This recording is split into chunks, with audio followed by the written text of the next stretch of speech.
Во пресек на донесување на одлуката на начинот на кој ќе се одвива наставата и како ќе започне почетокот на новата учебна година. Кое е вашето мислење, односно ставот на УНИЦЕФ, како треба да започне новата учебна година, по кој принцип? So I think you said it very correctly in your introduction. It's a difficult decision, and we are seeing a lot of emotions in the community, which I think is quite good because it's an important issue. So the idea of schools reopening is a very complex one. It's related to public health emergency, not just education, and we must actually balance what is the best interest of the children. And so this is where I think it's important. We do not necessarily advise for or against school openings or school closure. At UNICEF, we are really just advising what are the good conditions for schools to open. And here we are working both with the Ministry of Education and the Ministry of Health to make sure that we keep the rights of the children and the best interest of the children at hand. Because, of course, children have the right to live, of course, and to be healthy. But education is such a big part of lives that we have to make sure that children can learn and they can learn it in a healthy environment.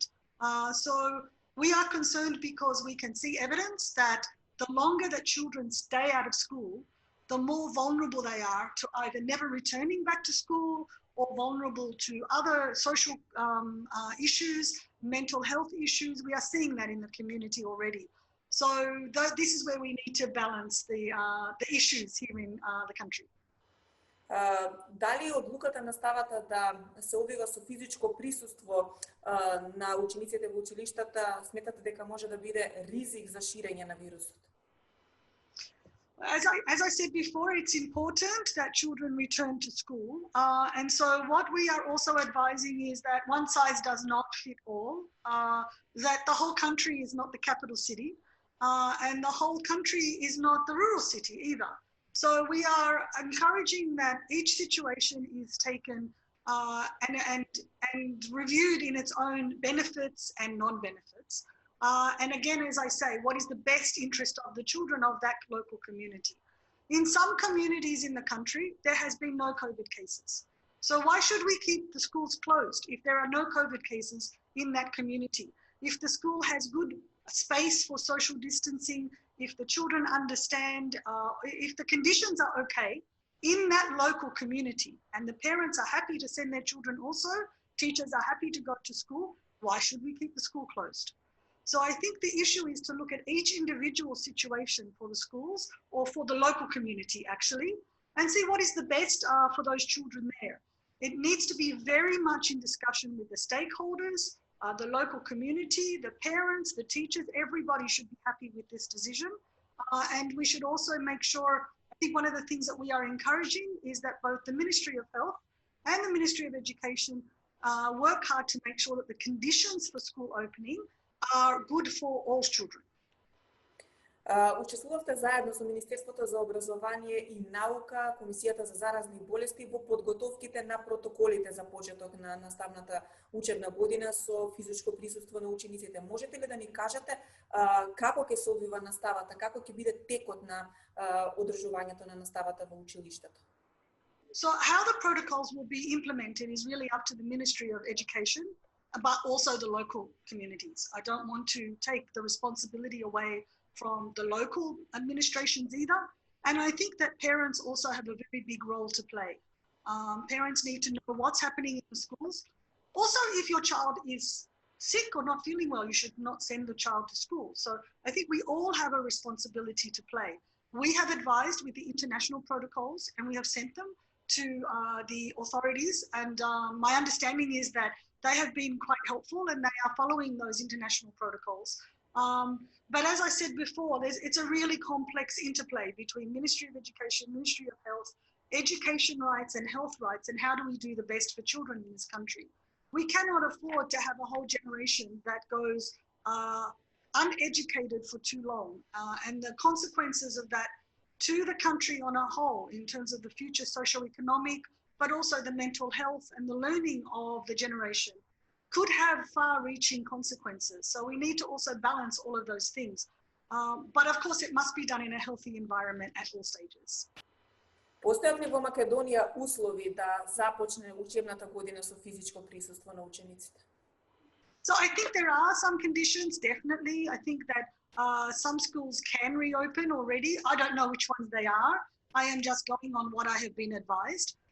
And so therefore, I think that we should be looking at a much more staggered approach, where we are looking at self-assessment, but also assessment from the authorities. We should be flexible enough. I want to just say to the community, there could be an opportunity where, or a situation where a school starts and then maybe for some reason it must be closed in the future, because we have to remain flexible. The virus, we still don't understand how the virus works. We don't understand what happens. And if a community becomes vulnerable, we should not keep the school reopen just for the sake of keeping the school reopen. For this reason, I think that we need to support teachers in terms of some of the blended learning. What I mean by that is that there could be a mix of going to school and online. We have seen that there are some disadvantages to online because not all families have the devices, a laptop or something to do the work on. Not all families have internet.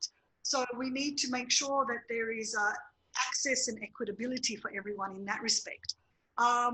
But there are different, I think, situations, and I think that some schools should be able to open, while others maybe might take longer, I'm not sure. Што доколку во дел од училиштата се појави присуството на коронавирус, што во таков случај?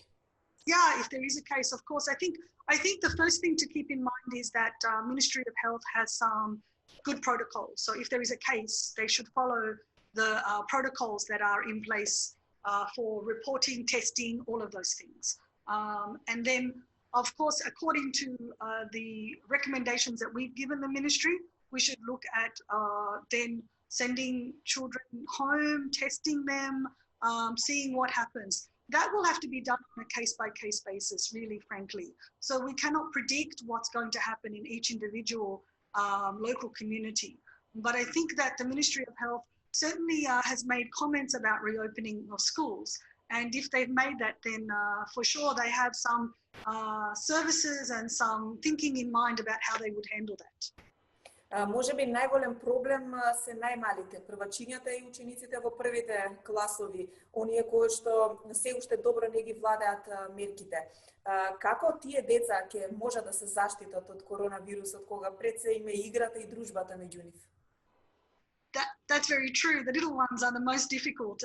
They want to hug and they want to play and all of those things we say are very good for them.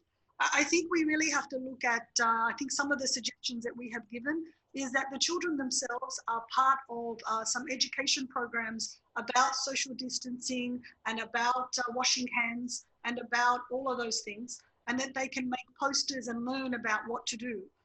They will be more difficult, but frankly, if I can be maybe a little bit rude on television, I think also some of us adults are very difficult as well. So we can't also blame just the children. What I have seen in the community, some of us, and I know I forget my mask regularly, I have to always go back for it. So it's difficult for the whole community. And I think that children can learn and they will also mimic us. Children will take the adults as an example.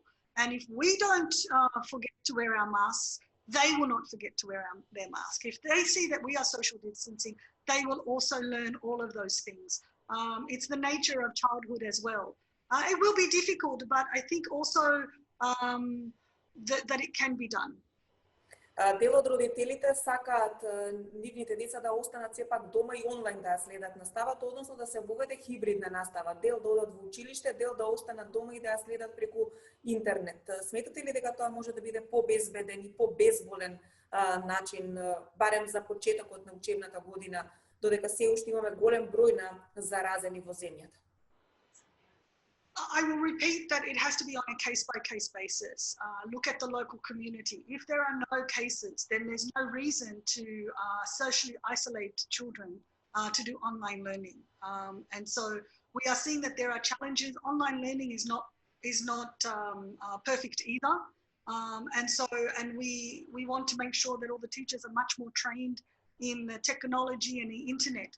We're also seeing that not every child has a laptop. So if you have 2 or 3 children and only one laptop, who gets to use it first? So while there is a preference maybe for parents to keep their children at home, we recognize that there are a lot of difficulties in doing that as well. I think that most definitely we have to weigh up what is the best interest of the child. I say again, in some areas it will be safe to send children to school.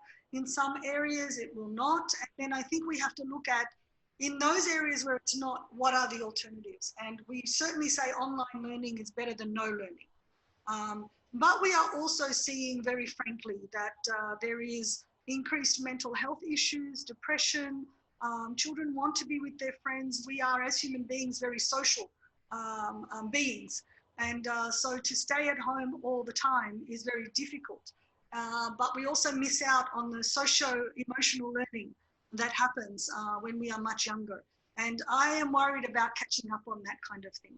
So it should not be at the expense of health, most definitely. But health is not only about physical health, there is also the mental health. And education cannot just be about learning facts and learning history and learning mathematics.